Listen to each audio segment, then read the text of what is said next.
Le silence qui a suivi l'appel était étouffant. Tom tenait le téléphone, ses doigts crispés autour de l'appareil, et je voyais une ombre passer dans ses yeux verts. « Marie » ai-je murmuré, incapable de retenir la question qui brûlait mes lèvres. Il a relevé la tête, son visage durci par une émotion que je ne comprenais pas.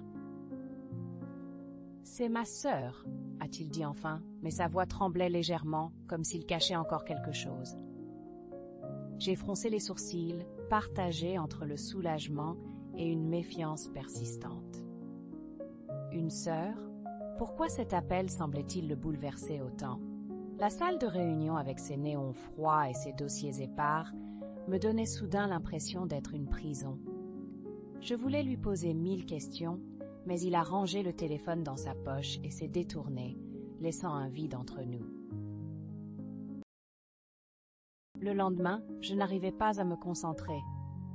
Les chiffres sur mon écran dansaient devant mes yeux et chaque bruit dans le couloir me faisait sursauter. Était-ce lui? Je l'ai aperçu plus tard, près de la machine à café, discutant avec un collègue comme si de rien n'était. Mais quand nos regards se sont croisés, il a détourné les yeux trop vite. Ça m'a énervé. Pourquoi jouait-il à ça après tout ce qu'on avait partagé? J'ai pris une profonde inspiration et je me suis levée, décidée à obtenir des réponses. En m'approchant, j'ai vu ses épaules se tendre, comme s'il sentait ma présence avant même que je parle.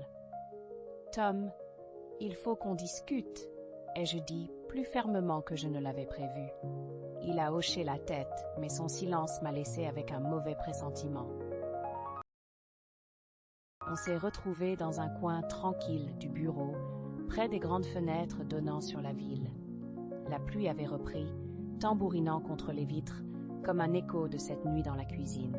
« Marie est malade », a-t-il commencé, les mots sortant lentement, presque à contre-cœur. « Elle a besoin de moi, mais je ne peux pas tout abandonner ici. » J'ai senti une pointe de compassion, mais aussi une frustration grandissante. Pourquoi ne m'en avait-il pas parlé avant? « Et nous alors ?» ai-je demandé, ma voix plus aiguë que je ne voulais. Il a passé une main dans ses cheveux, un geste que je commençais à trop bien connaître. « Je ne sais pas, Sophie, je ne sais plus. » Ses yeux cherchaient les miens, pleins de doutes, et pour la première fois, j'ai vu à quel point il était perdu.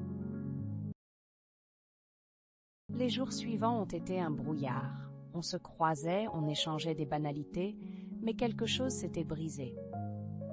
Je repensais sans cesse à ces mots, à cette sœur malade dont il n'avait jamais parlé avant. Était-ce une excuse? Une vérité? Je me sentais idiote d'avoir cru à quelque chose de plus. Un soir, en sortant du bureau, je l'ai vu sous la pluie, attendant un taxi. Ses cheveux trempés collaient à son front et il avait l'air épuisé. « Sophie » m'a-t-il appelé, et j'ai hésité avant de m'approcher. « Je pars demain » a-t-il dit, ses yeux évitant les miens. « Pour Marie. Elle est à l'hôpital. » Mon cœur s'est serré, mais j'ai hoché la tête, incapable de répondre. Il a tendu la main, frôlant mes doigts, puis le taxi est arrivé, et il est parti. Seul dans mon appartement ce soir-là, je fixais la pluie qui ruisselait sur mes fenêtres. Chaque goutte semblait porter un souvenir, son rire, ses mains, ce baiser dans la cuisine. Je me demandais si j'avais tout imaginé, si ces moments n'étaient qu'un rêve fugace.